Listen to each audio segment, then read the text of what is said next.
The name of the book is Paddington at the Fair. Well, he was born in Highland Park and grew up here. Aaron came from a family of 3 brothers, all extraordinarily bright. So we were all, not the best behaved children and, 3 boys running around all the time, causing trouble. Hey, no. Aaron! But I've come to the realization Aaron learned how to learn at a very young age. 1, 2, 3, 4, 5, 6, 7, 8, 9, 10. Knock, knock. Who's there? Aaron. Aaron who? Aaron, funny man. He knew what he wanted, and he always wanted to do it. He always accomplished what he wanted. His curiosity was endless. Here's a little picture of what the planets are. And each planet has a symbol. Mercury symbol, Venus symbol, Earth symbol, Mars symbol, Jupiter symbol. One day he said to Susan, "What's this free family entertainment in downtown Highland Park?" Free family entertainment downtown Highland Park. He was 3 at the time, and she said, "What are you talking about?" And he said, "Look, it says here on the refrigerator, free family entertainment in downtown Highland Park." And so she was floored and astonished that he could read. It's called My Family Seder. That Seder night is different from all other nights. I remember once we were at the University of Chicago Library. I pulled a book off the shelf that was from like 1900 and showed him and said, "This is really just an extraordinary place." We all were curious children, but Aaron really liked learning and really liked teaching. And so they were going to learn the ABCs backwards. Z, Y, X, W, V, U, T. I remember he came home from his first algebra class, and he was like, "Noah, let me teach you algebra." And I'm like, "What is algebra?" And he was always like that. Now you press the click button. There, now it's got that. Now it's in pink. When he was about 2 or 3 years old, and Bob introduced him to computers, and he just took off like crazy on them. Go press the 102 ABC. We all had computers, but Aaron really took to them, really took to the internet. Working at the computer? Mommy, why is nothing working? He started programming from a really young age. I remember the first program that I wrote with him was in BASIC, and it was a Star Wars trivia game. He sat down with me in the basement where the computer was for hours programming this game. The problem that I kept having with him is there was nothing that I wanted done. And to him, there was always something to do, always something that programming could solve. The way Aaron always saw it is that programming is magic, right? You can accomplish these things that normal humans can't. Aaron made an ATM using like a Macintosh and like a cardboard box. One year for Halloween, I didn't know what I wanted to be, and he thought it'd be really, really cool if I dressed up like his new favorite computer, which at the time was the original iMac. I mean, he hated dressing up for Halloween, but he loved convincing other people to dress up as things that he wanted to see. Aaron, host Aaron and stuff. Guys, come on, look at the camera. He made this website called The Info, where people can just fill in information. Like, I'm sure someone out there knows all about gold leafing. Why don't they write about that on this website? And then other people could come at a later point and read that information and edit the information if they thought it was bad. Not too dissimilar from Wikipedia, right? And this was before Wikipedia had begun, and this was developed by a 12-year-old in his room by himself, running on this tiny server using ancient technology. And one of the teachers responds like, "This is a terrible idea. You can't just let anyone author the encyclopedia. The whole reason we have scholars is to write these books for us. How could you ever have such a terrible idea?" Me and my other brother would be like, "Oh, yeah, Wikipedia is cool, but we had that in our house like 5 years ago." Aaron's website, theinfo.org, wins a school competition. hosted by the Cambridge-based web design firm Ars Digita. We all went to Cambridge for when he won the Ars Digita Prize. And, we had no clue what Aron was doing. It was obvious that the prize was really important. Aron soon became involved with online programming communities, then in the process of shaping a new tool for the web. He comes up to me, it's like, Ben, there's this really awesome thing that I'm working on. You need to hear about it. I'm like, yeah, what is it? He says, it's this thing called RSS. And he explains to me what RSS is. I'm like, why is that useful, Aron? Like, is any site using it? Like, why would I want to use it? There was this mailing list for people who were working on RSS and XML more generally. And there was a person on it named Swartz who was combative but very smart and who had lots of good ideas. And he didn't ever come to the face-to-face meetings. And they said, when are you going to come out to one of these face-to-face meetings? And he said, I don't think my mom would let me. I'm 14, I just turned 14. And so their first reaction was, well, this person, this colleague we've been working with all year was 13 years old while we were working with him, and he's only 14 now. And their second reaction was, Christ, we really want to meet him. That's extraordinary. He was part of the committee that drafted RSS. What he was doing was to help build the plumbing for modern hypertext. And the piece that he was working on, RSS, was a tool that you can use to get summaries of things that are going on in other web pages. Most commonly, you would use this for a blog. You might have 10 or 20 people's blogs you want to read. You use their RSS feeds, these summaries of what's going on those other pages, to create a unified list of all the stuff that's going on. Aron was really young, but he understood the technology and he saw that it was imperfect and looked for ways to help make it better.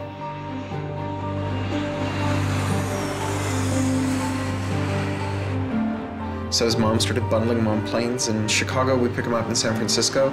We'd introduce him to interesting people to argue with, and we'd marvel at his horrific eating habits. He only ate white food, only steamed rice and not fried rice because that wasn't sufficiently white, and white bread and so on. And you kind of marvel at the quality of the debate emerging from this, what appeared to be a small boy's mouth. And you think, this is a kid who's really going to go somewhere if he doesn't die of scurvy. Aron, you're up. I think the difference is that now you can't make companies like Doc was saying. You can't have companies that just, let's sell dog food over the internet, let's sell dog food over cell phones. But there's still a lot of innovation going on. I think if you don't see the innovation, maybe your head is in the sand. He takes on this alpha nerd personality where he's sort of like, I'm smarter than you, and because I'm smarter than you, I'm better than you, and I can tell you what to do. It's an extension of him being kind of like a twerp. So you aggregate all these computers together and now they're solving big problems like searching for aliens and trying to cure cancer. First met him on IRC, on Internet Relay Chat. He didn't just write code, he also got people excited about solving problems. He was a connector. The free culture movement has had a lot of his energy. I think Aron was trying to make the world work. He was trying to fix it. He had a very kind of strong personality that definitely ruffled feathers at times. It wasn't necessarily the case that he was always comfortable in the world and the world wasn't always comfortable with him. Aron got into high school and was really just sick of school. He didn't like it. He didn't like any of the classes that were being taught. He didn't like the teachers. Aron really knew how to get information. He was like, I don't need to go to this teacher to learn how to do geometry. I can just read the geometry book. And I don't need to go to the teacher to learn their version of American history. I have 3 historical compilations here. I could just read them. And I'm not interested in that. I'm interested in the web. I was very frustrated with school. I thought, the teachers didn't know what they were talking about, and they were very domineering and controlling, and the homework was kind of a sham, and it was just all the way to pin students together and force them to do busy work. And, I started reading books about, the history of education and how this educational system was developed, and, alternatives to it in ways that people could actually learn things as opposed to just regurgitating facts their teachers told them. And that kind of led me down this path of questioning things. Once I questioned the school I was in, I questioned the society that built the school, I questioned the businesses that the schools were training people for, and I questioned the government that, set up this whole structure. One of the things he was most passionate about was copyright, especially in those early days. Copyright has always been something of a burden on the publishing industry and on readers, but it wasn't an excessive burden. It was a reasonable institution to have in place to make sure that people got paid. What Aron's generation experienced was the collision between this antique copyright system and this amazing new thing we were trying to build, the internet and the web. These things collided, and what we got was chaos. He then met Harvard law professor Lawrence Lessig, who was then challenging copyright law in the Supreme Court. A young Aaron Swartz flew to Washington to listen to the Supreme Court hearings. I am Aaron Swartz, and I'm here to listen to see the Eldred argument. Why did you fly out here from Chicago and come all this way to see the Eldred argument? That's a more difficult question. See the Eldred. Because I don't know. It's very exciting to see the Supreme Court, especially such a prestigious case as this one.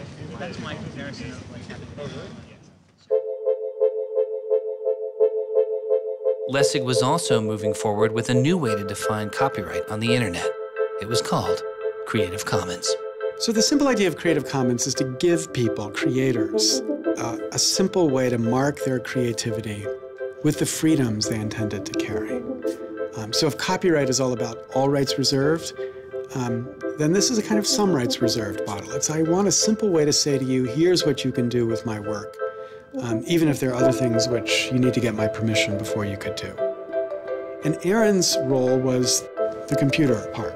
How do you architect the licenses so they would be simple and understandable and expressed in a way that machines could process it? And people are like, why do you have this, 15-year-old kid writing the specifications for the Creative Commons? Don't you think that's a huge mistake? And Larry's like, the biggest mistake we would have is not listening to this kid. He's not even tall enough to get over the podium, and it wasn't these movable podiums, so it was this embarrassing thing where once he put his screen up, nobody could see his face. When you come to our website here, and you go to Choose License, it gives you this list of options, it explains what it means, and you fill out 3 simple questions. Do you want to require attribution? Do you want to allow commercial uses of your work? Do you want to allow modifications of your work? I was floored, just completely flabbergasted that these adults regarded him as an adult. And Aaron stood up there in front of a whole audience full of people and just started talking about the platform that he'd created for Creative Commons. And they were all listening to him. I was sitting at the back thinking, he's just a kid. Why are they listening to him? But they did. Well, I don't think I comprehended it fully. Though critics have said it does little to ensure artists get paid for their work, the success of Creative Commons has been enormous. Currently on the website Flickr alone, over 200 million people use some form of Creative Commons license. He contributed through his technical abilities, and yet it was not simply a technical matter to him. Aaron often wrote candidly in his personal blog. I think deeply about things, and I want others to do likewise. I work for ideas and learn from people. I don't like excluding people. I'm a perfectionist, but I won't let that get in the way of publication. Except for education and entertainment, I'm not going to waste my time on things that won't have an impact. I try to be friends with everyone, but I hate it when you don't take me seriously. I don't hold grudges. It's not productive, but I learn from my experience. I want to make the world a better place.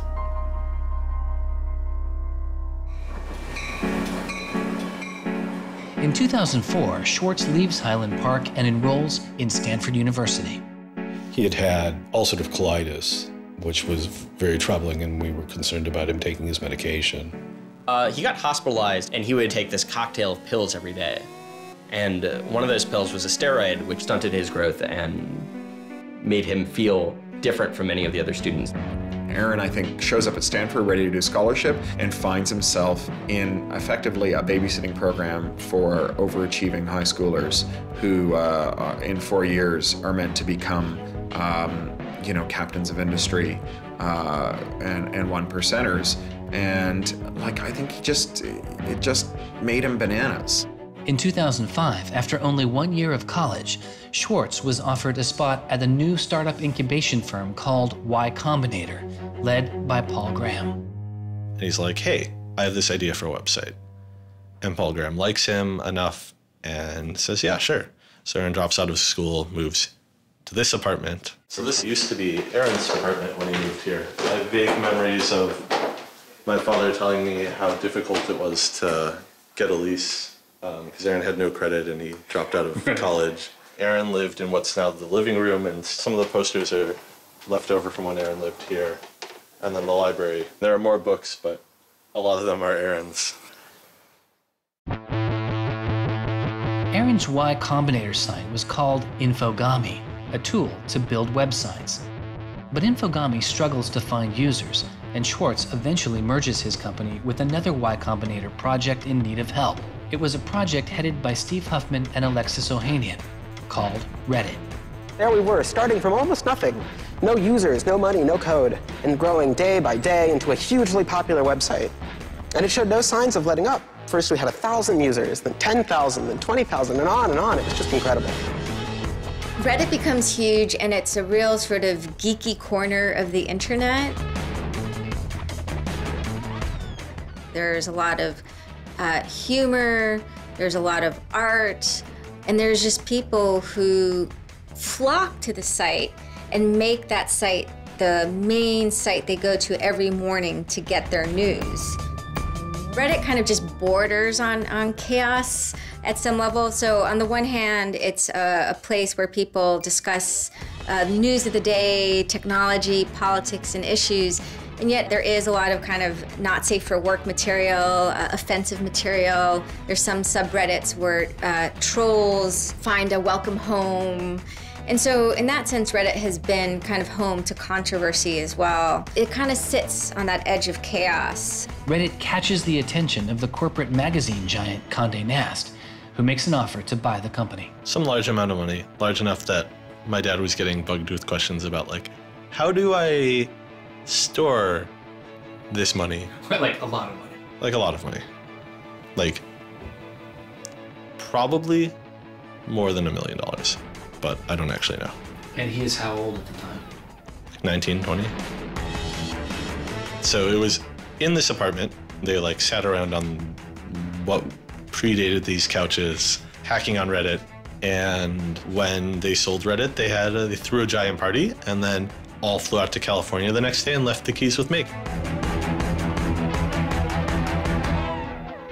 It was funny, he just sold a startup, so we all kind of presumed he was the richest person around, but he said, oh no, I'll take this tiny little shoebox-sized room. That's all I need. It was barely larger than a closet. The idea of him spending his money on fancy objects just seems so implausible. He explains it's I like living in apartments, so I'm not going to spend a lot of money on a new place to live. I'm not going to buy a mansion. And I like wearing jeans and a t-shirt, so I'm not going to spend any more money on clothes. So it's, really no big deal. What is a big deal to Swartz is how traffic flows on the internet and what commands our attention. In the old system of broadcasting, you were fundamentally limited by the amount of space in the airwaves. You could only send out 10 channels over the airwaves of television, right? Or even with cable, you had 500 channels. On the internet, everybody can have a channel. Everyone can get a blog or a MySpace page. Everyone has a way of expressing themselves. And so what you see now is not a question of who gets access to the airwaves. It's a question of who gets control over the ways you find people. You start seeing power centralizing in sites like Google, these sort of gatekeepers that tell you where on the internet you want to go, the people who provide you your sources of news and information. So it's not, only certain people have a license to speak. Now everyone has a license to speak. It's a question of who gets heard. After he started working in San Francisco at Condé Nast, he comes into the office and they want to give him a computer with all this crap installed on it and say that he can't install any new things on his computer, which to a developer is outrageous, right? From the first day, he was complaining about all this stuff.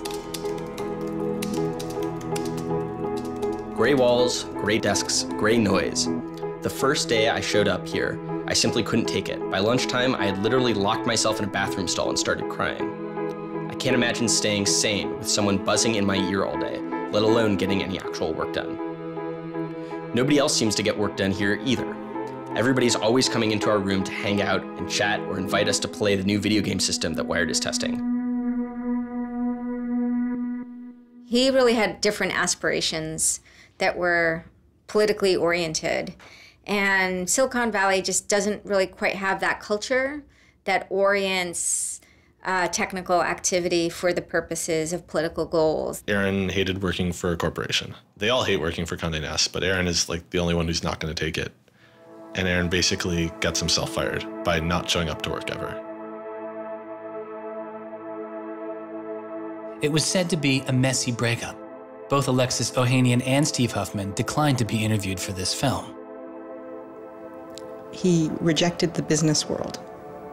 One of the really important things to remember about that choice when Aron decided to kind of leave startup culture is that he was also leaving behind the things that had made him famous and well-loved, and he was at risk of letting down fans. He got to where he was supposed to be going and had the self-awareness and the orneriness to realize that he had climbed the mountain of shit to pluck the single rose and discovered that he'd lost his sense of smell.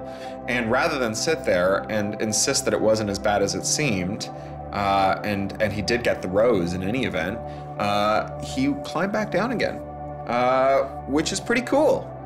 The way Aron always saw it is that programming is magic, right? You can accomplish these things that normal humans can't by being able to program.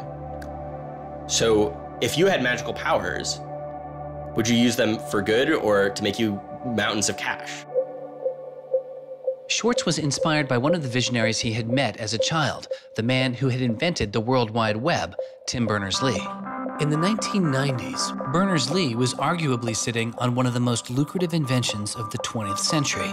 But instead of profiting from the invention of the World Wide Web, he gave it away for free. It is the only reason the World Wide Web exists today. Aron is certainly deeply influenced by Tim. Tim is certainly a very prominent early internet genius who doesn't in any sense cash out. Is not at all interested in how he's going to figure out how to make $1 billion. People would have seen, there's money to be made there. So there would have been lots of little webs instead of one big one. And one little web, and lots of little webs doesn't work because you can't follow links from one to the other. You had to have the critical mass for this thing was the entire planet. So it's not going to work unless the whole planet can get on board.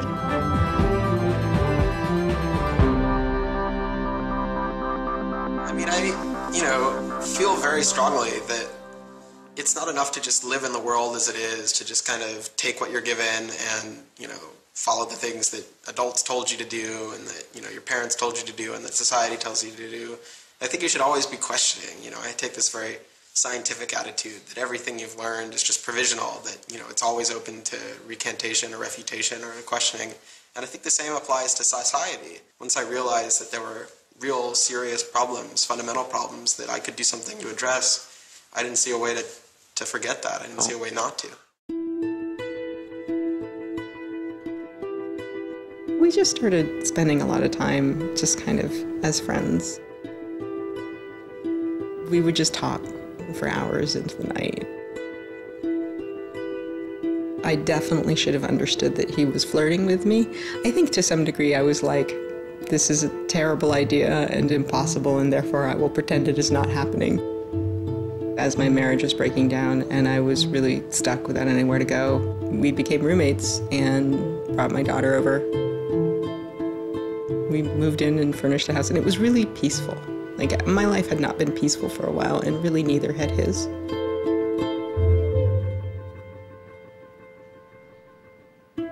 We were extremely close from the beginning of our romantic relationship. We were in constant contact.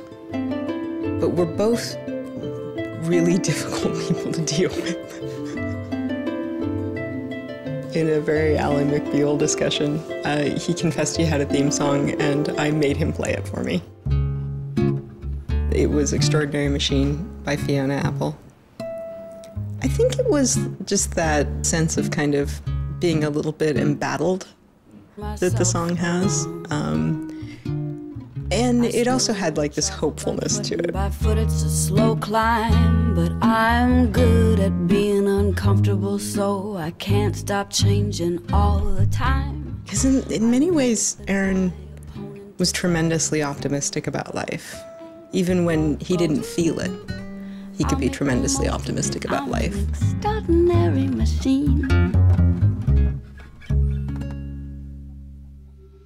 What are you doing? Flickr has video now. Swartz threw his energy into a string of new projects involving access to public information, including an accountability website called watchdog.net and a project called the Open Library.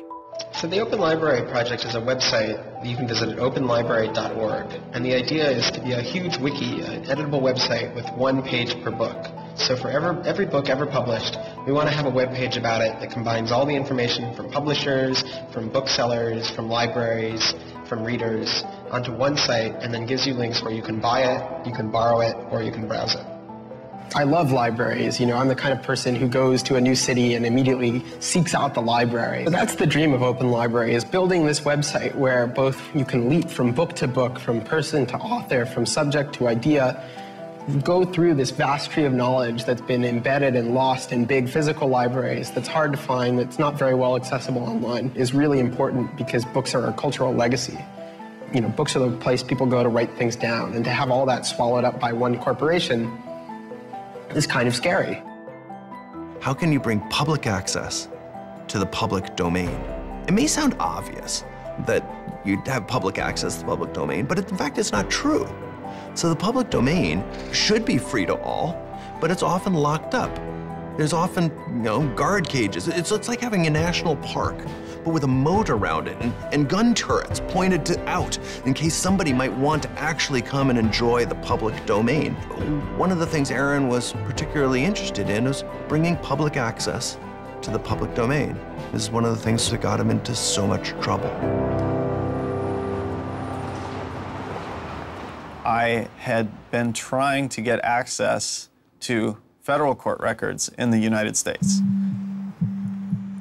What I discovered was a puzzling system called PACER, which stands for Public Access to Court Electronic Records. I started Googling, and that's when I ran across Carl Malamud.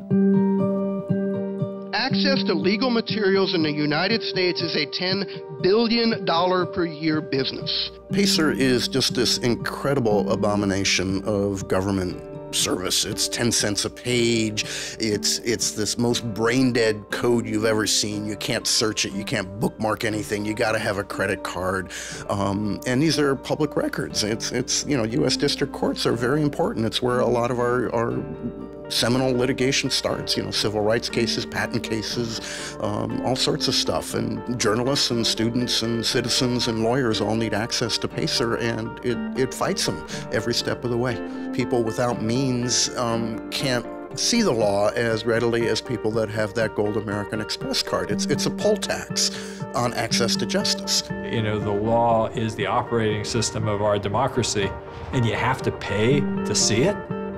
That's not much of a democracy. They make about $120 million a year on the PACER system, and it doesn't cost anything near that, according to their own records. In fact, it's illegal. The E-Government Act of 2002 states that the courts may charge only to the extent necessary in order to reimburse the costs of running PACER.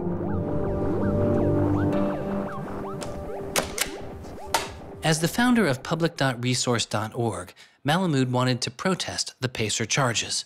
He started a program called the PACER Recycling Project, where people could upload PACER documents they had already paid for to a free database so others could use them. The PACER people were getting a lot of flack from Congress and others about public access. And so they put together this system. In 17 libraries across the country, there was free PACER access. you know, that's one library every 22,000 square miles, I believe. So it wasn't like really convenient. I encouraged volunteers to join the so-called thumb drive corps and download docs from the public access libraries, upload them to the Pacer recycling site. People take a thumb drive into one of these libraries and they download a bunch of documents and they send them to me. And nothing, I mean, it was just a joke. In fact, when you clicked on Thumb Drive Core, there was a Wizard of Oz, you know, the Munchkins singing, so a little video clip came up. We represent the lollipop, yeah. But of course, I get this phone call from Steve Schultz and Aaron saying, gee, we'd like to join the Thumb Drive Corps. Around that time, I ran into Aaron at a conference. This is something that really has to be a collaboration between a lot of different people. So I approached him and I said, hey, I'm thinking about an intervention on the Pacer problem. Schultz had already developed a program that could automatically download Pacer documents from the trial libraries. Swartz wanted to take a look. So I showed him the code. And I didn't know what would come next, but as it turns out, over the course of the next few hours at that conference, he was off sitting in a corner, improving my code, recruiting a friend of his that lived near one of these libraries to go into the library and to begin to test his improved code, at which point the folks at the courts realized something's not going quite according to plan. And data started to come in and come in and come in, and soon there were 760 gigabytes of Pacer docs, about 20 million pages. Using information retrieved from the trial libraries, Swartz was conducting massive, automated parallel downloading of the Pacer system. He was able to acquire nearly 2.7 million federal court documents, almost 20 million pages of text. Now, I'll grant you that 20 million pages had perhaps exceeded the expectations of the people running the pilot access project, but surprising a bureaucrat isn't illegal. Aaron and Carl decided to go talk to the New York Times about what happened. They also caught the attention of the FBI, who began to stake out Schwartz's parents' house in Illinois. But I get a tweet from his mother saying, call me. It's like, oh my God, what the hell's going on here? And so I finally got a hold of Aaron, and you know, Aaron's mother was like, oh my God, FBI, FBI, FBI. An FBI agent drives down our home's driveway trying to see if Aaron is like in his room. And I remember being home that day and wondering why this car was driving down our driveway and just driving back out. I was like, that's weird. Like 5 years later, I read this FBI file and I'm like, oh my goodness. That was the FBI agent in my driveway. He was terrified. He was totally terrified. He was way more terrified after the FBI actually called him up on the phone and tried to sucker him into coming down to a coffee shop without a lawyer. He said he went home and laid down on the bed and you know, was shaking. The downloading also uncovered massive privacy violations in the court documents. Ultimately, the courts were forced to change their policies as a result. And the FBI closed their investigation without bringing charges. To this day, I find it remarkable that anybody, even at the most remote podunk field office of the FBI, thought that a fitting use for taxpayer dollars was investigating people for criminal theft on the grounds that they had made the law public. How can you call yourself a lawman and think that there can possibly be anything wrong in this whole world with making the law public? Aaron was willing to put himself at risk for the causes that he believed in. Bothered by wealth disparity, Swartz moves beyond technology and into a broader range of political causes. I went into Congress and I invited him to come and hang out and intern for us for a while so that he could learn, you know, the political process. He was sort of learning about a new community, a new set of skills, and kind of learning to hack politics. It seems ridiculous that miners should have to hammer away until their whole bodies are dripping with sweat, faced with the knowledge that if they dare to stop, they won't be able to put food on the table that night, while I get to make larger and larger amounts of money each day just by sitting and watching TV. But apparently the world is ridiculous. So I co-founded a group called the Progressive Change Campaign Committee, and what we try and do is we try and organize people over the internet who care about progressive politics and moving the country in a more progressive direction to kind of come together, join our email list, join our campaigns, and help get progressive candidates elected all across the country. The group is responsible for igniting the grassroots effort behind the campaign to elect Elizabeth Warren to the Senate. He might have thought it was a dumb system, but he came in and he said, I need to learn this system because it can be manipulated like any social system. But his passion for knowledge in libraries didn't take a back seat. Aron began to take a closer look at institutions that publish academic journal articles. By virtue of being students at a major U.S. university, I assume that you have access to a wide variety of scholarly journals. Pretty much every major university in the United States pays these sort of licensing fees to organizations like JSTOR and Thomson and ISI to get access to scholarly journals that the rest of the world can't read. These scholarly journals and articles are essentially the entire wealth of human knowledge online, and many have been paid for with taxpayer money or with government grants.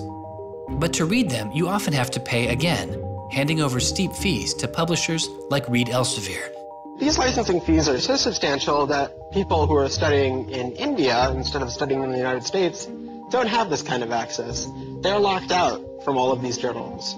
They're locked out from our entire scientific legacy. I mean, a lot of these journal articles, they go back to the Enlightenment. Every time someone has written down a scientific paper, it's been scanned and digitized and put in these collections. That is a legacy that has been brought to us by the history of people doing interesting work, the history of scientists. It's a legacy that should belong to us as a commons, as a people, but instead it's been locked up and put online by a handful of for-profit corporations who then try and get the maximum profit they can out of it. So a researcher paid by the university or the people publishes a paper, and in the very, very last step of that process, after all the work is done, after all the original research is done, the thinking, the lab work, the analysis, after everything is done at that last stage, then the researcher has to hand over his or her copyright to this multi-billion-dollar company. And it's sick. It's an entire economy built on volunteer labor. And then the publishers sit at the very top and scrape off the cream. Talk about a scam. One publisher in Britain made a profit of $3 billion last year. I mean, what a racket.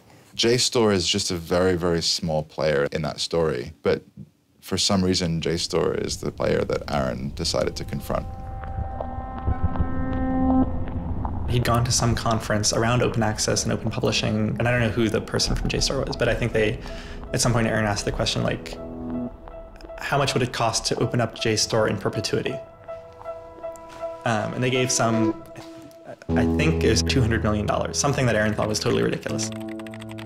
Working on a fellowship at Harvard, he knew users on MIT's famously open and fast network Nextdoor had authorized access to the riches of JSTOR. Swartz saw an opportunity.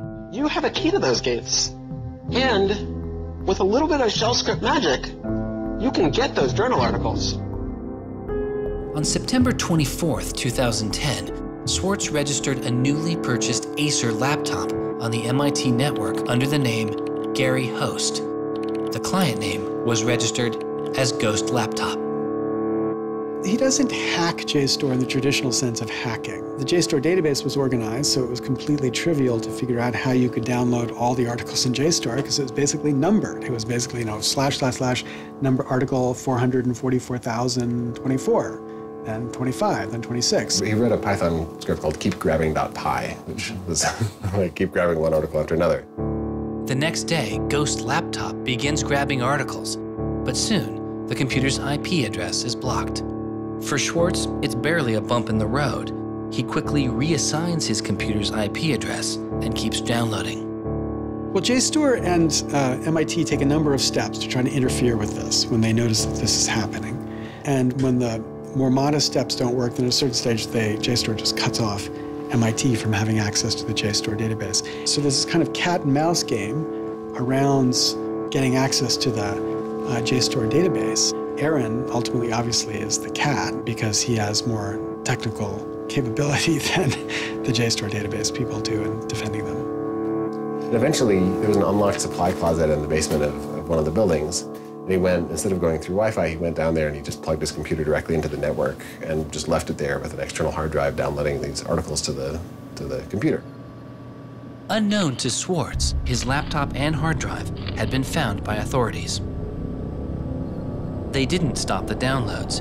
Instead, they installed a surveillance camera. They found the computer in this room in the basement of an MIT building. They could have unplugged it. They could have waited for the guy to come back and said, dude, what are you doing? You know, cut it out.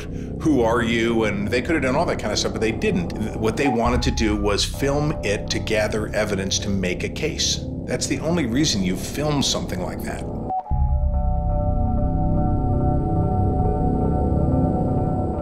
At first, the only person caught on the glitchy surveillance camera was using the closet as a place to store bottles and cans.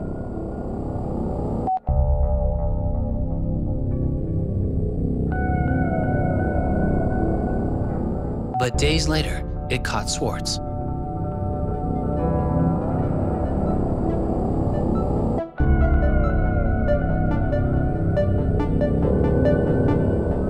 Swartz is replacing a hard drive.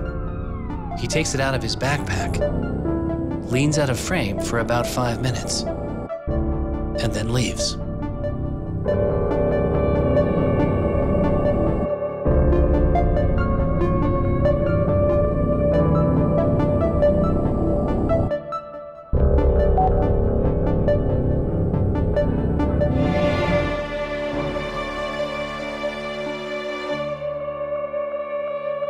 And then they organized a stakeout where as he was biking home from MIT, these cops came out from either side of the road or something like that and started going after him. He describes that he was pressed down and assaulted by the police. He tells me that it's unclear that they were police that were after him. He thought that someone was trying to attack him. He does tell me they beat him up. I was just devastated. The notion of any kind of criminal prosecution of anyone in our family or anything was so foreign and incomprehensible, I didn't know what to do. Well, they execute search warrants at Aron's house, his apartment in Cambridge, and his office at Harvard. 2 days before the arrest, the investigation had gone beyond JSTOR and the local Cambridge police.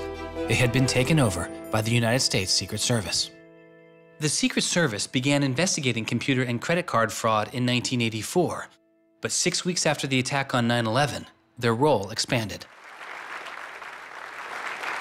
President Bush used the Patriot Act to establish a network of what they called electronic crimes task forces.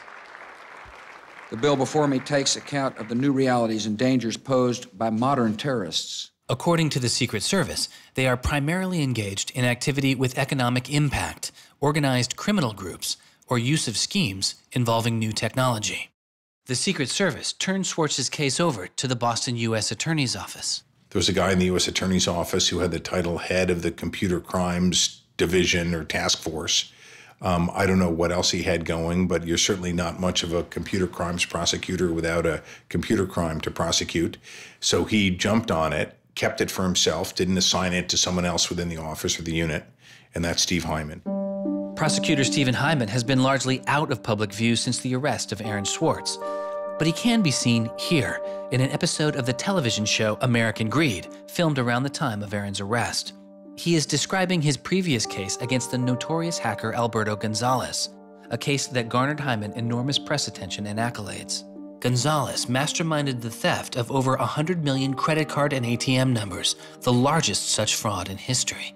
Here, Hyman, describing Gonzalez, gives his view on the hacker mindset. These guys are driven by a lot of the same things that we're driven by. They have an ego, they like challenge, and of course they like money and everything you can get from money. One of the suspects implicated in the Gonzalez case was a young hacker named Jonathan James. Believing Gonzalez's crimes would be pinned on him, James committed suicide during the investigation. In an early press release describing the government's position in the case of Aron Swartz, Hyman's boss, U.S. Attorney for the District of Massachusetts Carmen Ortiz, said this: "Stealing is stealing, whether you use a computer command or a crowbar, and whether you take documents, data, or dollars." It's not true. It's obviously not true. I'm not saying it's harmless, and I'm not saying that we shouldn't criminalize stealing of information, but you've got to be much more subtle in trying to figure out exactly which kinds of harms are harmful here. So the thing about a crowbar is every time I break into a place with a crowbar, I do damage. There's no doubt about it. But when Aaron writes a script that says download, download, download 100 times in a second, there's no obvious damage to anybody. If he does that for the purpose of gathering an archive to do academic research on it, there is never any damage to anybody. He wasn't stealing, he wasn't selling what he got or giving it away. He was making a point, as far as I could tell. The arrest took its toll on Swartz. He just wouldn't talk about it. And he's like very stressed. If you thought like the FBI was like going to come to your doorstep any day, anytime you went down the hall, even to do your laundry, and they would break into your apartment because you left the door unlocked, like, I'd be pretty stressed. And it was clear. And so Aaron was always sort of like in like a dour mood.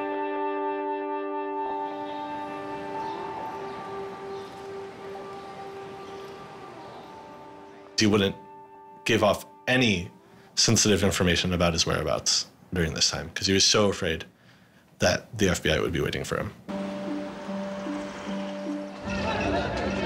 It was a time of unprecedented social and political activism. Time magazine would later name as their 2011 Person of the Year, the protester. There was a kind of hotbed of hacker activity going on. WikiLeaks had released a trove of diplomatic cables.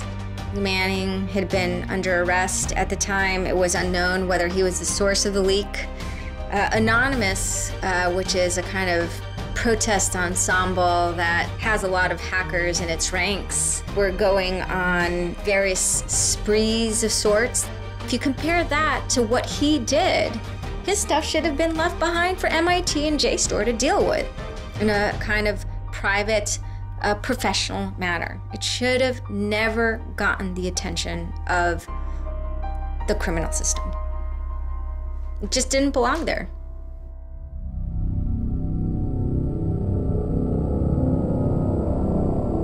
Before he was indicted, Swartz was offered a plea deal that involved 3 months in prison, time in a halfway house, and a year of home detention, all without the use of a computer. It was on the condition that Swartz plead guilty to a felony. Here we are. We have no discovery, no evidence whatsoever about what the government's case is, and we have to make this immense decision where the lawyer is pushing you to do this, the government is giving you a non-negotiable demand, and you're told that your likelihood of prevailing is small, so whether you're guilty or not, you're better off taking the deal. Boston has its own computer crimes division, with lots of lawyers, probably more lawyers than they need. So, you know, you can imagine all sorts of cases where it would be really hard to prosecute because you've got some criminals in Russia, or you've got some people inside of a corporation that are going to have $500 lawyers or $700 an hour lawyers sitting down against you.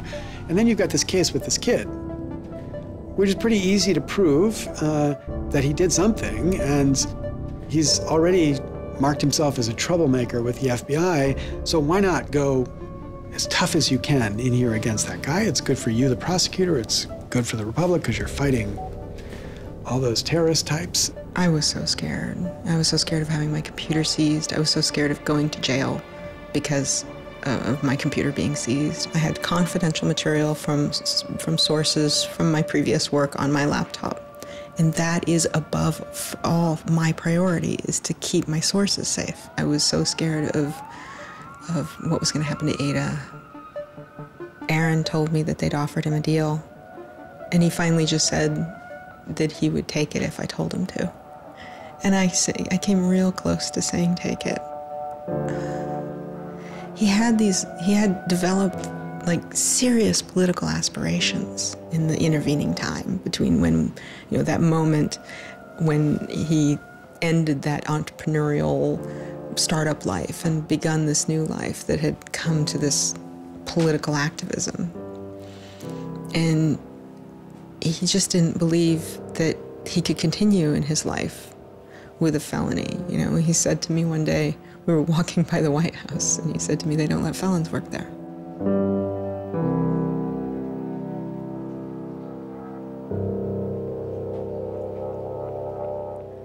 And, you know, he really wanted that to be his life. He hadn't killed anybody. He hadn't hurt anybody. He hadn't, like, stolen money. He hadn't done anything that seemed felony worthy, right? And there is this idea that, like, there's no reason that he should be labeled a felon and taken away his right to vote in many states for doing what he did. Like, that's just outrageous. Like, it makes sense for him to be, you know, maybe fined a bunch of money or, you know, asked not to come back to MIT again. But, like, to be a felon, to face jail time. Swartz turned down the plea deal. Hyman redoubled his efforts. Hyman continued to press us at all levels. Even with the physical evidence seized from Aron's Acer computer, hard drive, and USB drive, the prosecutors needed evidence of his motives. Why was Aron Swartz downloading articles from JSTOR, and just what did he plan to do with them? The government claims that he was planning to publish these. We don't really know whether that was his real intention, because Aron also had a history of doing projects where he'd analyze giant data sets of articles in order to learn interesting things about them. The best evidence for that was that when he was at Stanford, he also downloaded the whole Westlaw legal database. In a project with Stanford law students, Swartz had downloaded the Westlaw legal database. He uncovered troubling connections between funders of legal research and favorable results. He did this amazing analysis of for-profit companies giving money to law professors who wrote law review articles which were then beneficial to, like, Exxon during an oil spill, right? So it was a very corrupt system of funding, you know, vanity research. Swartz had never released the Westlaw documents. In theory, he could have been doing the same thing about the JSTOR database. That would have been completely okay. If he were, on the other hand, intending to create a competitive service to JSTOR, like we're going to set up our own, you know, access to the Harvard Law Review and charge, you know, money for it, then, you know, okay, now it seems like criminal violation because you're commercially trying to exploit this material, but it's kind of crazy to imagine that's what he was doing. So, but then there's the middle case. Well, what if he was just trying to liberate it for all of the developing world? But depending on what he was doing, it creates a very different character to how the law should be thinking about it. The government was prosecuting him as if this was like a commercial criminal violation, like stealing a whole bunch of credit card records. It was that kind of crime. I don't know what he was going to do with that database, but I heard from a friend of his that Aron had told him he was going to analyze the data for evidence of corporate funding of climate change research that led to biased results. And I totally believe that. I was just told that Steve wanted to talk to me. And I thought, maybe this is a way I could get out of this. Just exit the situation. And I didn't want to live in fear of having my computer seized. I didn't want to live in fear of having to go to jail on a contempt of court charge if they tried to compel me to decrypt my computer. When they came to me and said, you know, Steve wants to talk to you, that seemed reasonable. They offered Norton what is known as a Queen for a Day letter, or a proffer. It allowed prosecutors to ask questions about Aron's case. Norton would be given immunity from prosecution herself for any information she revealed during the meeting. I didn't like it.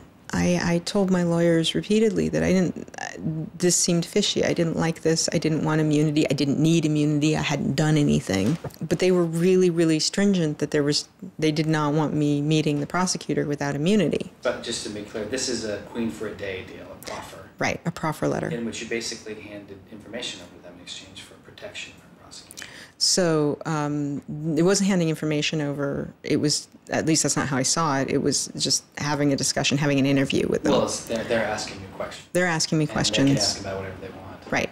And whatever they learn, I really, right. And I repeatedly tried to go in naked.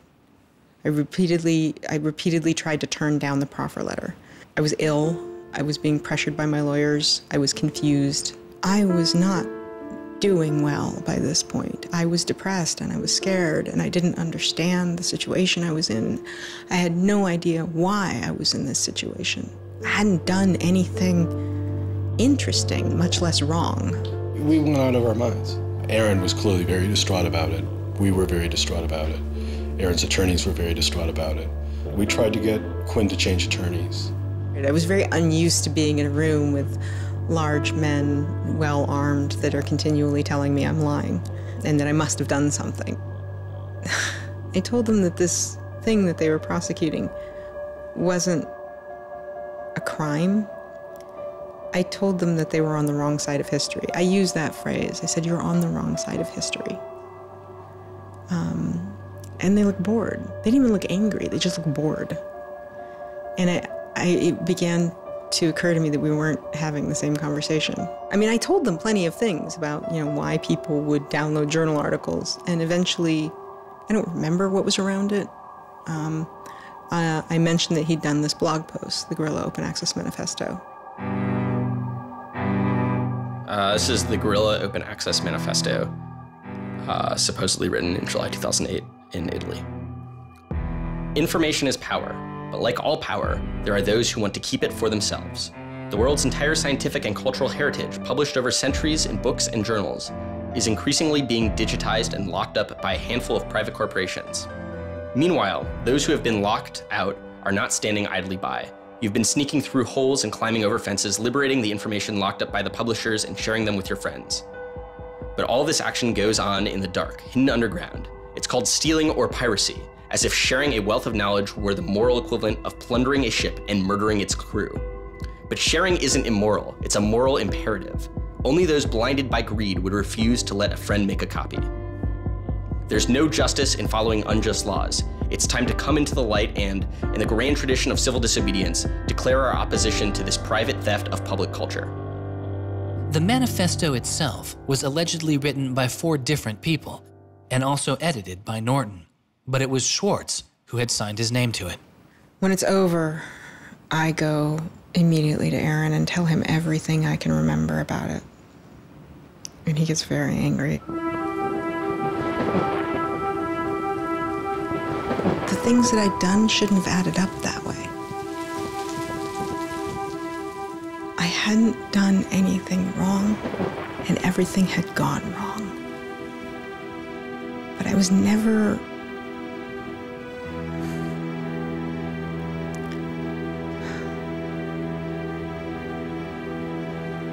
I'm still angry. I'm still angry that you can try your best with these people to do the right thing, and they will turn everything against you, and they will hurt you with anything they can. And in that moment, I regret that I said what I did. But my much larger regret is that we have settled for this, that we are okay with this. That we are okay with a justice system that tries to game people into little traps so they can ruin their lives. So yeah, I wish I hadn't said that, but I am much, much angrier that this is where I am. That this is what we as a people think is okay. They used every method that I think they could think of to get her to provide information which would be unhelpful to Aron and helpful to the prosecution of Aron.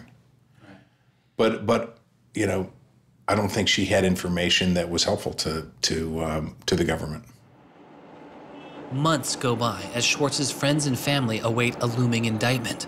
In the meantime, Swartz was becoming a go-to expert on a series of internet issues. To you then, do you think that the internet is something that should be considered a human right and something that the government cannot take away from you?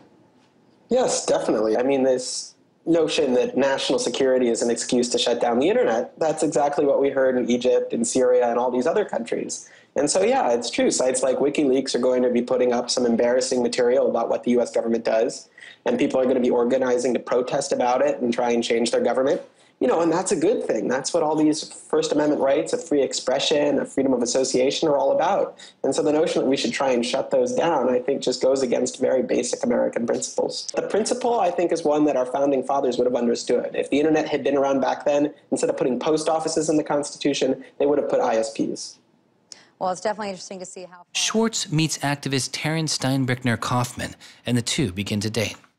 We need a massive global public outcry. If there's no massive global public outcry, it won't create any change. 4 people in this city should cause a massive global public outcry. We need a petition signer. Without telling her specifics, he warned her he was involved in something he called simply the bad thing. And I had sort of crazy theories, like that he was having an affair with Elizabeth Warren or something. I speculated both Hillary Clinton and Elizabeth Warren, actually. But so sometime in probably late July, Aaron called me, and I happened to pick up, and he said, the bad thing might be in the news tomorrow. Do you want me to tell you, or do you want to read about it in the news? And I said, well, I want you to tell me. And he said, well, I've been arrested for downloading too many academic journal articles, and they want to make an example out of me. And I was like, that's it? That's the big fuss? Really? It just doesn't sound like a very big deal. On July 14th, 2011, federal prosecutors indict Swartz on 4 felony counts. He gets indicted on the same day that 2 people in England who are part of LulzSec get arrested, and a few other real hackers. And Aaron is just someone who kind of looks like a hacker, enough that they can put his head on a stake and put it on the gates. Aaron went to surrender, and they arrested him. They then strip searched him, took away his shoelaces, took away his belt, and left him in solitary confinement. The District of Massachusetts United States Attorney's Office released a statement saying Swartz faces up to 35 years in prison, to be followed by 3 years of supervised release, restitution, forfeiture, and a fine of up to $1 million. He is released on $100,000 bail.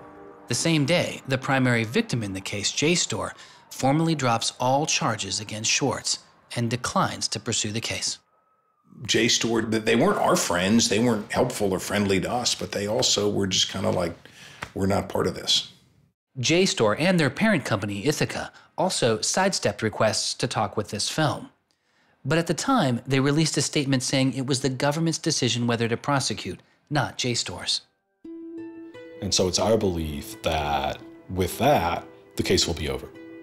That we should be able to get Steve Hyman to drop the case or settle it in some rational way. And the government refused.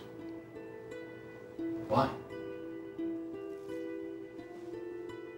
Well, because I think they wanted to make an example out of Aaron.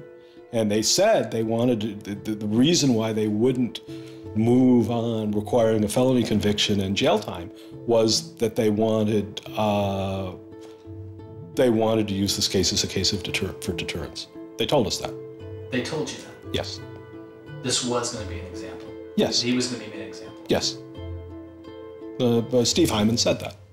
Deterring who?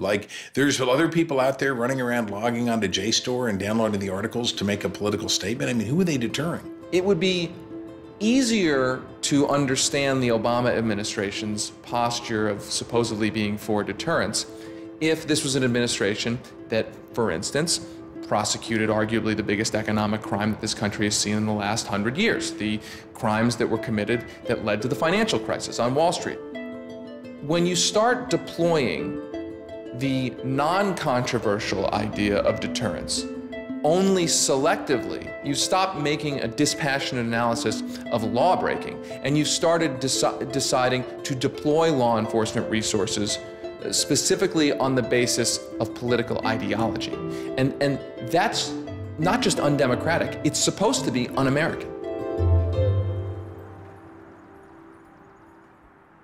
Prosecutor Stephen Hyman later reportedly told MIT's outside counsel that the straw that broke the camel's back was a press release sent out by an organization Swartz founded called Demand Progress. According to the MIT account, Hyman reacted to the short statement of support, calling it a wild internet campaign and a foolish move that moved the case from a human one-on-one level to an institutional level. That was a poisonous combination. A prosecutor who didn't want to lose face, who had a political career in the offing maybe, and didn't want to have this come back and haunt them. You spent how many tax dollars arresting someone for taking too many books out of the library and they got your ass handed to you in court? No way. I then moved to try to put pressure on MIT in various ways to get them to go to the government and request the government to stop the prosecution. What is MIT's reaction to that? There doesn't seem to be any reaction from MIT at that point.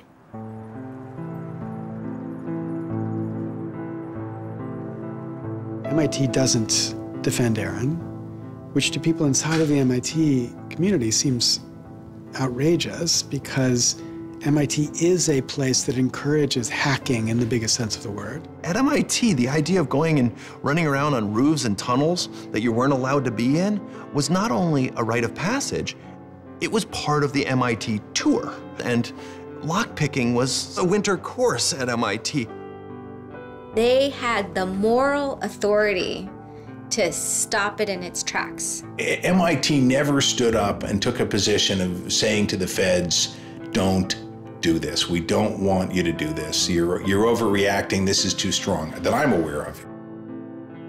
They acted kind of like any corporation would. They helped the government. They didn't help us unless they felt they had to, and they never tried to stop it. MIT declined repeated requests to comment, but they later released a report saying they attempted to maintain a position of neutrality and believed Hyman and the U.S. Attorney's Office did not care what MIT thought or said about the case. MIT's behavior seemed really at odds with the MIT ethos, right? You could argue that MIT turned a blind eye and that was okay for them to do. But taking that stance, taking that neutral stance in and of itself was taking a pro-prosecutor stance. If you look at Steve Jobs and Steve Wozniak, they started by selling a blue box, which was a thing designed to defraud the phone company. If you look at Bill Gates and Paul Allen, they initially started their business by using computer time at Harvard, which was pretty clearly against the rules. The difference between Aron and the people I just mentioned is that Aron wanted to make the world a better place. He didn't just want to make money. Swartz continues to be outspoken on a variety of internet issues. You know, the reason the internet works is because of the competitive marketplace of ideas. And what we need to be focusing on is getting more information about our government, more accessibility, more discussion, more debate. But instead, it seems like what Congress is focused on is shutting things down. Aron thought he could change the world just by explaining the world very clearly to people. Flame can literally control your computer and make it spy on you. Welcome, Aron. Good to have you back on the show here. You know, just like spies used to in olden days put microphones and tap what people were saying, now they're using computers to do the same things. Schwartz's political activity continues, his attention turning to a bill moving through Congress designed to curb online piracy. It was called SOPA. Activists like Peter Eckersley saw it as an enormous overreach, threatening the technical integrity of the internet itself. And one of the first things I did was to call Aron. I said, can we do a big online campaign against this? This isn't a bill about copyright. It's not? No, he said. It's a bill about the freedom to connect. Now I was listening. And he thought about it for a while and then said yes. And he went and founded Demand Progress.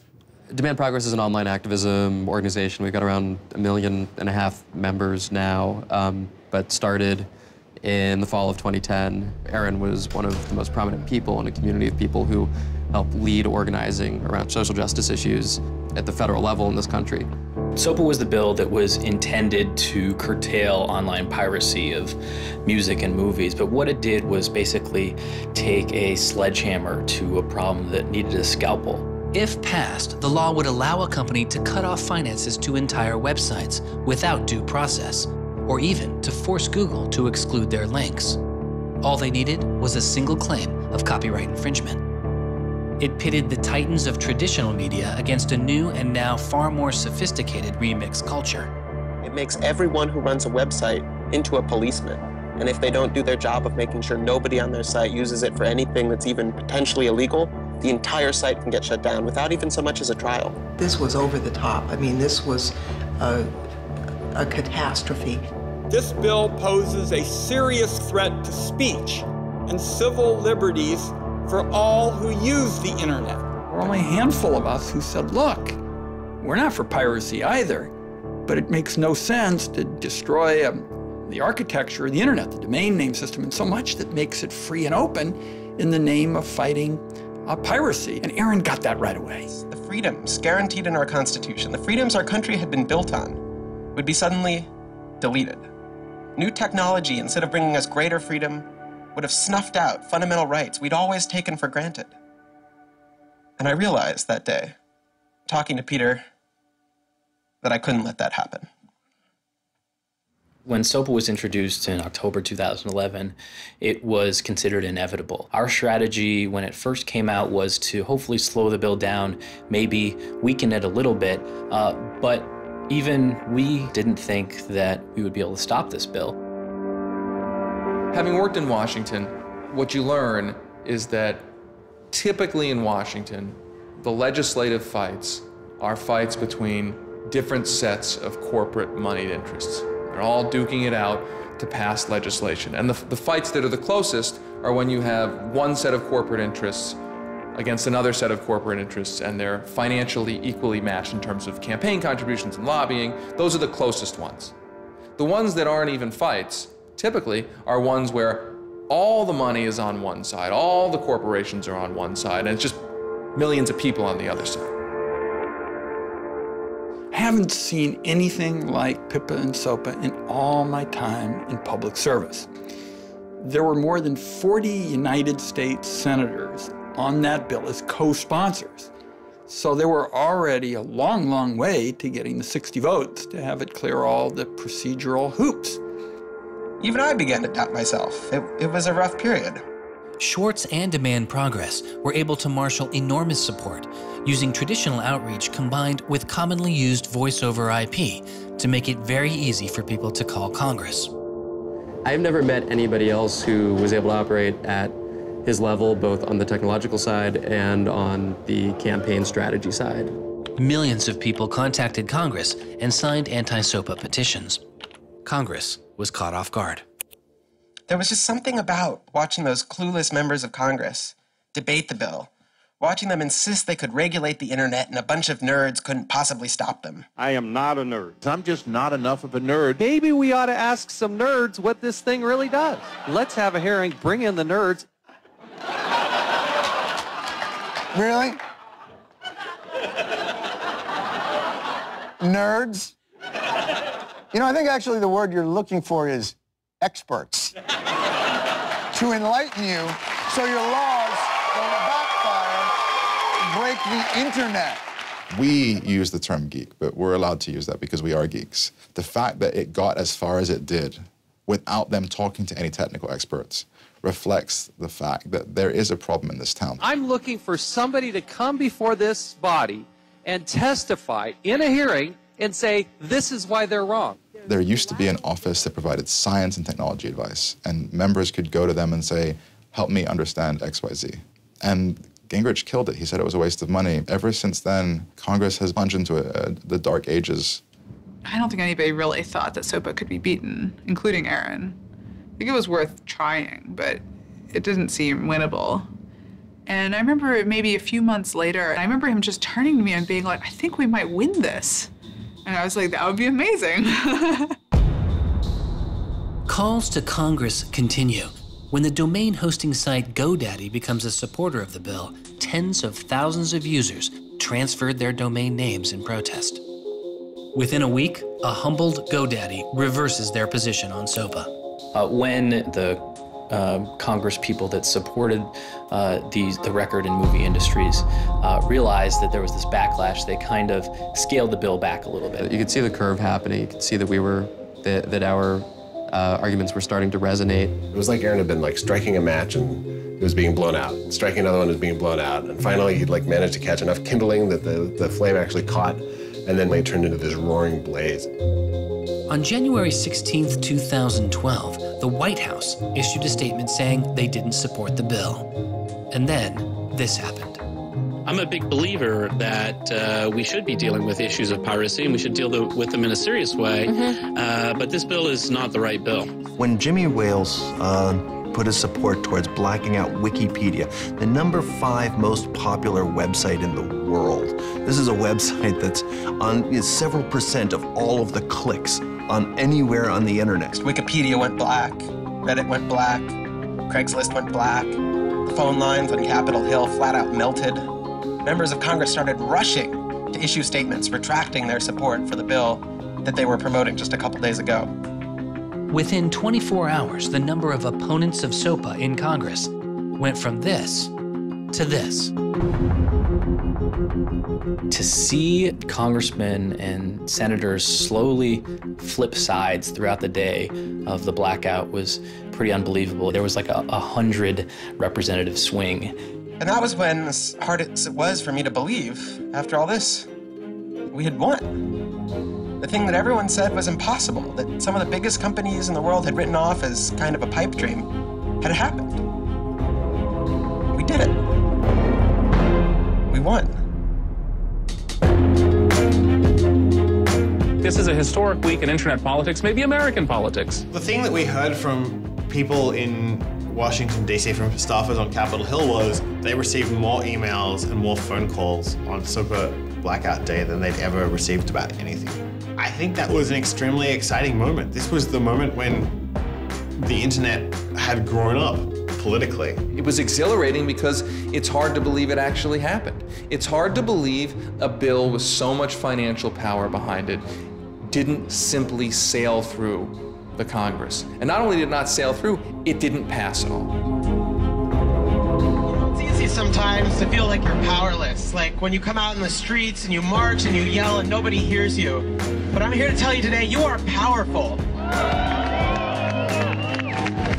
So yeah, maybe sometimes you feel like you're not being listened to, but I'm here to tell you that you are. You are being listened to. You are making a difference. You can stop this bill if you don't stop fighting. Stop PIPA. Stop SOPA. Some of the biggest internet companies, to put it frankly, would benefit from a world in which their little competitors could get censored. We can't let that happen. For him, it was more important to be sure that you made a small change than to play a small part in a big change. But SOPA was like playing a major part in a major change. And so for him, it was kind of this proof of concept, like, okay, what I want to do with my life is change the world. I think about it in this really scientific way of like, I'm measuring my impact. And this shows that it's possible, right? That the thing that I want to do with my life is possible. I have proved that I can do it, that I, Aaron Swartz, can change the world. For a guy who never really thought he had done much, which was Aaron, it was one of the few moments where you could really see that he felt like he had done something good. Feeling like here is his maybe one and only victory lap. Everyone said there was no way we could stop SOPA. We stopped it. This is 3 outrageously good victories, and the year isn't even over yet. I mean, if there's a time to be positive, it's now. He wins at SOPA a year after he's arrested. It's not unambiguously happy moments. There's a lot going on. He's so attuned towards participating in the political process, you can't stop him. The list of organizations Swartz founded or co-founded is enormous. And years before Edward Snowden would expose widespread internet surveillance, Swartz was already concerned. It is shocking to think that the accountability is so lax that they don't even have sort of basic statistics about how big the spying program is. And if the answer is, oh, we're spying on so many people we can't possibly even count them, then that's an awful lot of people, right? And one thing if they said, look, we know the number of telephones we're spying on, we don't know exactly how many real people that corresponds to, but they just came back and said, we can't give you a number at all. That's pretty, it's scary is what it is. Well, that's scary. They put incredible pressure on him, took away his, all of the money he had made. They, threatened to take away his physical freedom. Why'd they do it, well, why are they going after whistleblowers? Why are they going after people who tell the truth about all sorts of things? I mean, from the banks to the, to war, to just sort of government transparency. So secrecy serves those who are already in power. And we are living in an era of secrecy that coincides with an era where the government is doing also a lot of things that are probably illegal and unconstitutional. So those two things are not coincidences. It's very clear that this technology has been developed not for small countries overseas, but right here for use in the United States by the U.S. government. The problem with the spying program is it's this sort of long, slow expansion, going back to the Nixon administration, right? Obviously, it became big after 9/11 under George W. Bush, and Obama has continued to expand it, and the problems have slowly grown worse and worse. But there's never been this moment you can point to say, okay, we need to galvanize opposition today because today is when it matters. Instead, it's mattered for. The prosecution, in my estimation, of Aaron Swartz was about sending a particular laser-like message to a group of people that the Obama administration sees as politically threatening. And that is essentially the hacker, the information, and the democracy activist community. And the message that the Obama administration wanted to send to that particular community was, in my estimation, we know you have the ability to make trouble for the establishment. And so we are going to try to make an example out of Aaron Swartz to scare as many of you as possible into not making that trouble. And the government said, oh, the legal opinions we're using to legalize the spying program are also classified. So we can't even tell you which laws we're using to spy on you. Every time they can say, oh, this is another instance of cyber war, the cyber criminals are attacking us again, we're all in danger, we're all under threat. They use those as excuses to push through more and more dangerous laws. Great. And so just to follow that up, like personally, how do you feel the fight is going, I guess? It's up to you. I know, but we gotta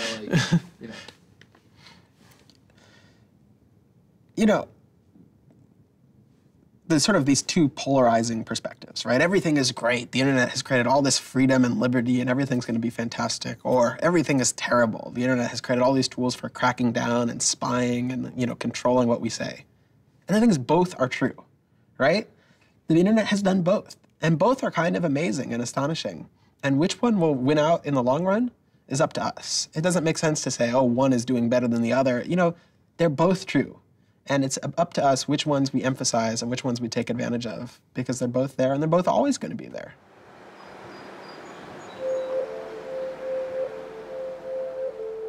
On September 12, 2012, federal prosecutors filed a superseding indictment against Swartz, adding additional counts of wire fraud, unauthorized access to a computer, and computer fraud. Now, instead of 4 felony counts, Swartz was facing 13. The prosecution's leverage had dramatically increased, as did Swartz's potential jail time and fines. They filed a separate indictment to add more charges, and they had a theory about why this conduct constituted a number of federal crimes, and that a very significant sentence could attach to it under the law. That theory, and much of the prosecution's case against Swartz, involved a law created originally in 1986. It is called the Computer Fraud and Abuse Act. The Computer Fraud and Abuse Act was inspired by the movie War Games with Matthew Broderick, which is a great movie. I have you now. In this movie, a kid gets the ability through the magic of computer networks to launch a nuclear attack. That's not actually possible, and it certainly wasn't possible in the 80s, but apparently this movie scared Congress enough to pass the original Computer Fraud and Abuse Act. This is a law that's just behind the times. For example, that penalizes terms of service kinds of arrangements. You can have something like eHarmony or Match.com, and somebody sort of inflates their own personal characteristics, and all of a sudden, depending on the jurisdiction and the prosecutors, they could be in a whole host of troubles. We all know what terms of use are. Most people don't read them, but not abiding by their terms could mean you are committing a felony. The website terms of service often say things like, be nice to each other, or don't do anything that's improper. The idea that the criminal law has anything to say about these kinds of violations, I think strikes most people as crazy. The examples get even more crazy. Until it was changed in March of 2013, the terms of use on the website of Hearst's 17 magazine said you had to be 18 in order to read it. I would say that the way the CFAA has been interpreted by the Justice Department, we are probably all breaking the law. Vague and prone to misuse, the CFAA has become a one-size-fits-all hammer for a wide range of computer-related disputes. Though not the only factor in his case, 11 of the 13 charges against Swartz involved the Computer Fraud and Abuse Act. The question why hangs over much of the story of Aaron Swartz. Just what was motivating the government, and what would their case have been? The Department of Justice declined requests for answers, but Professor Oren Kerr is a former prosecutor who has studied the case.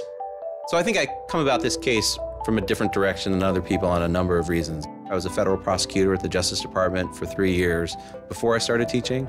The government came forward with an indictment based on what crimes they thought were committed, just as a purely lawyers matter, looking at the precedents, looking at the statute, looking at the history, looking at the cases that are out there so far. I think it was a fair indictment based on that. You can debate whether they should have charged this case. There's just a lot of disagreement. Some people are on the open access side, some people are not. I think the government took Swartz's guerrilla open access manifesto very seriously. And I think they saw him as somebody who was committed as a moral imperative to breaking the law to overcome a law that Swartz saw as unjust. And in a democracy, if you think a law is unjust, there are ways of changing that law. There's going to Congress, as Swartz did so masterfully with SOPA. Or you can violate that law in a way to try to nullify that law. And I think what was driving the prosecution was the sense that Swartz was committed not just to breaking the law, but to really making sure that law was nullified, that everyone would have access to the database in a way that you couldn't put the toothpaste back into the tube. It would be done, and Swartz's side would win. There's a big disagreement in society as to whether that is an unjust law. And ultimately, that's a decision for the American people to make, working through Congress. And then the second problem is, I think, we're still trying to figure out what's the line between less serious offenses and more serious offenses. We're now entering this different environment of computers and computer misuse, and we don't yet have a really strong sense of exactly what these lines are. So we're just working that out. This is a poor use of prosecutorial discretion. The hammer that the Justice Department has to scare people with it just gets bigger and bigger and bigger. And so most people just, you can't roll the dice with your life like that. Should we tap somebody's phone? Should we film them? Should we turn somebody and get them to testify against these other people? That's how federal agents and prosecutors think. They build cases, they make cases. Swartz was caught in the gears of a brutal criminal justice system that could not turn back, a machine that has made America the country with the highest rate of incarceration in the world. We have in this country allowed ourselves to be captured by the politics of fear and anger, and anything we're afraid of, like the future of the internet and access, and anything we're angry about instinctively creates a criminal justice intervention. And we've used jail, prison, and punishment to resolve a whole host of problems that historically were never seen as criminal justice problems. The impulse to threaten, indict, prosecute, which is part of what has created this debate and controversy over online access and information on the internet, is very consistent with what we've seen in other areas. The one difference is that the people who are usually targeted and victimized by these kinds of criminal and carceral responses are typically poor and minority. Swartz's isolation from friends and family increased. He had basically stopped working on anything else, and the case was, in fact, taking over sort of his whole life. One of Aaron's lawyers apparently told the prosecutors that he was emotionally vulnerable, and that was something that they really needed to keep in mind so that they knew that. It was weighing on him very heavily. He did not like having his actions and his movements restricted in any way. And the threat of jail, which they pounded him with a lot, was terrifying to him. Completely exhausted his financial resources, and it cost us a lot of money also, and he raised a substantial amount of money. So it was, it was in the millions of dollars. The legal defense? Yes. Was in millions? Yes. Yeah, I think he didn't want to be a burden to people. I think that was a factor. Like, I have my normal life, and then I have this shitty thing I have to deal with. And I try to keep the two of them as separate as possible. But they were just beginning to blur together, and everything was becoming shitty. Swartz faced a tough choice that was only getting tougher. Do you admit guilt and move on with your life, or do you fight a broken system? With his legal case, the answer was simple. He rejects the final plea deal, and a trial date is set. Aron was resolute that he didn't want to knuckle under and accept something that he didn't believe was fair, but I also think he was scared.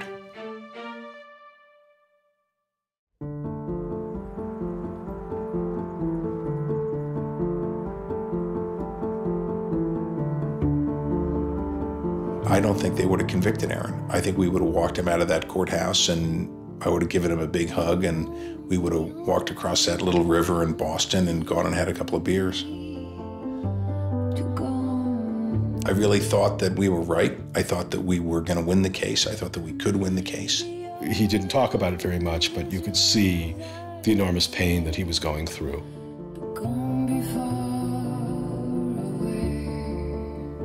No time in his childhood did Aron have any severe mood swings or depressive episodes or anything that I would ascribe to severe depression. And it's possible, he was depressed. People get depressed.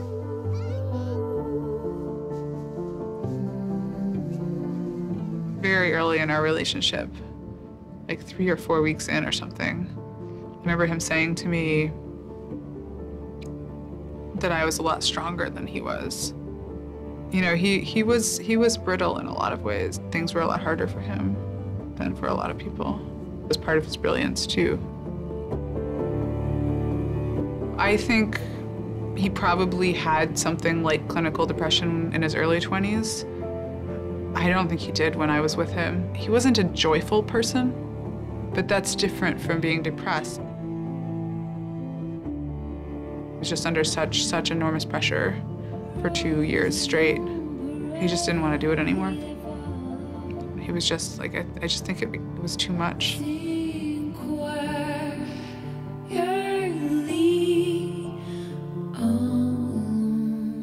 I got a phone call late at night. I could tell something was wrong, and then I called and I realized what had happened. A co-founder of the social news and entertainment website Reddit has been found dead. Police say 26-year-old Aron Swartz killed himself yesterday in his Brooklyn apartment. I just thought, we've lost one of the most creative minds of our generation. It was like the whole world fell apart at that moment.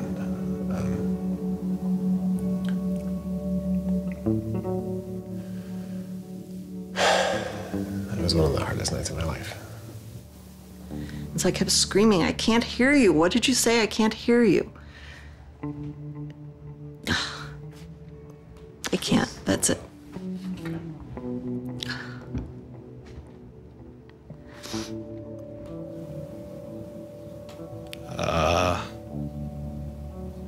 Yeah, none of it made any sense. And really still doesn't. I was so frustrated, angry.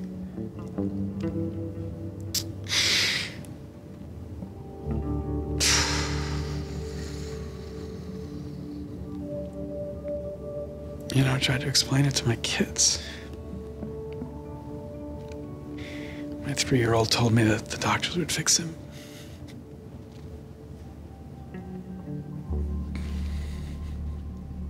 I've known lots of people who've died, but I've never lost anybody like this. Because everybody feels, and I do too, there's so much we could have more to do. I just didn't know he was there. I didn't know this was what he was suffering, and he was part of me. And I just wanted it to not be real. And then I just looked at his Wikipedia page and I saw the end date.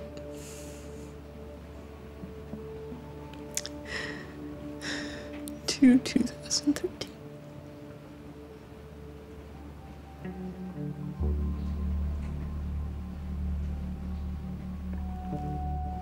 Aron is dead.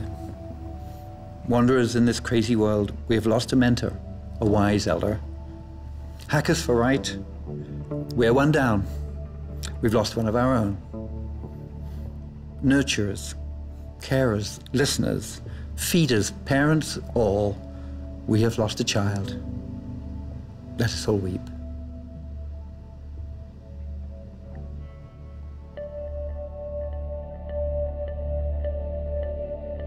My first thought was, well, what if nobody even notices?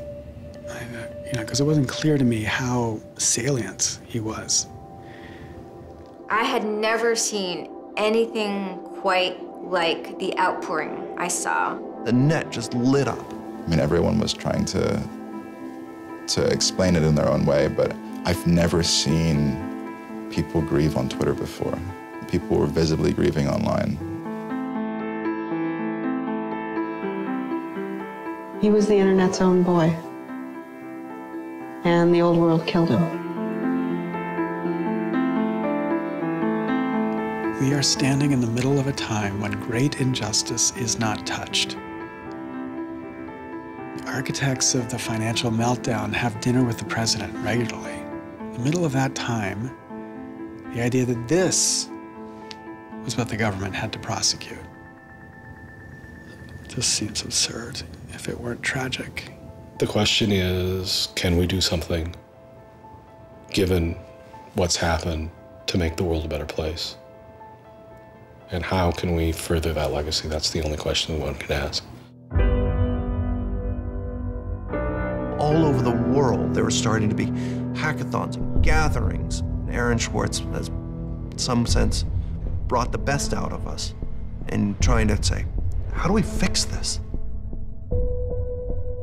He was, in my humble opinion, one of the true extraordinary revolutionaries that this country has produced. I don't know whether Aron was defeated or victorious, but we are certainly shaped by the hand of the things that he wrestled with. When we turn armed agents of the law on citizens trying to increase access to knowledge, we've broken the rule of law, we've desecrated the temple of justice. Aron Swartz was not a criminal. Change does not roll in on the wheels of inevitability, it comes through continuous struggle. Aron really could do magic. And I'm dedicated to making sure that his magic doesn't end with his death. He believed that he could change the world, and he was right. Out of the last week and out of today, phoenixes are already rising. Since Swartz's death, Representative Zoe Lofgren and Senator Ron Wyden have introduced legislation that would reform the Computer Fraud and Abuse Act, the outdated law that formed the majority of the charges against Swartz. It's called Aron's Law. Aron believed that, you literally ought to be asking yourself all of the time, what is the most important thing I could be working on in the world right now? And if you're not working on that, why aren't you? We are people too! Internet freedom is under attack! What do we do? Stand up like that! Internet freedom is under attack! What do we do? Hey, hey! Go home! Our Northeast has got to go! Hey, hey! I wish we could change the past, but we cannot. But we can change the future, and we must. We must do so for Aron. We must do so for ourselves. We must do so to make our world a better place, a more humane place, a place where justice works and access to knowledge becomes a human right. So there was a kid back in February from Baltimore, 14 years old, who had access to JSTOR. And he'd been spelunking through JSTOR after reading something. And he figured out a way to do early tests for pancreatic cancer. And pancreatic cancer kills the shit out of you because we detect it way too late. By the time we detect it, it's already too late to do anything about it. He sent emails off to the entire oncology department at Johns Hopkins, you know, hundreds of them. And every 14-year-old kid, yeah. And most of them ignored it, right? But one of them like sent him an email back and said, this is not an entirely stupid idea. Why don't you come on over? And this kid worked evenings and weekends with this researcher. And in February, I heard him on the news, just a couple of weeks after Aaron died, when Aaron was in the news a lot. Sorry. And he said the reason he was on the news is because they'd done it. They were shipping an early test for pancreatic cancer that was going to save lives. And he said, this is why what Aaron did was so important. Because you never know, right? This truth of the universe is not only something that policymakers use to figure out, you know, what the speed limit should be. It's where the thing that's going to keep, you know, your kid from dying of pancreatic cancer comes from. And without access, the person who might come up with the thing that's got your number on it may never find that answer. He slept so well, he didn't fall out of bed once, not even when he dreamed he was back on the spacecraft. Very good, Aaron. Very good. Yay, Aaron. Okay. Now it's song time.